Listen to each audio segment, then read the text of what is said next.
921号路南云林岛南路段出现一大堆的白色塑胶袋伫车道四界的飞，数量阁真济。第二队头前飞出来，互后壁的车辆路横行一条。阁有轿车拍上黄灯，提醒其他驾驶驶较慢嘞。会不会吓到？会啊，就是想说到底要闪到哪里去啊？对，没有地方闪啊，整个路面都是。各道出现真济塑胶袋四界的飞，自民众行车记录器镜头会使看到这塑胶袋，若是大海内底就行共款四界的收。互看到的民众讲，到底是咧驶高速公路，还是海底崩坑？那在高速公路上啊，这很危险啊！雪花片片啊，是怎么发生的事？是我们平地下雪了吗？你会不会吓到？会啊，想说奇怪，为什么会有这么奇怪的东西飘在那个路上？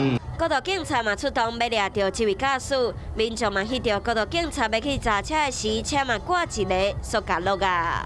本大队立即派遣巡逻车查看，未发现散落塑胶袋之车辆。经统计，去年辖区都有593件各道滥物件事件，尤其是塑胶袋啊，和塑胶袋啊黑白飞，会影响到驾驶的视线，真危险。会抓到这位驾驶，详细罚到18000块。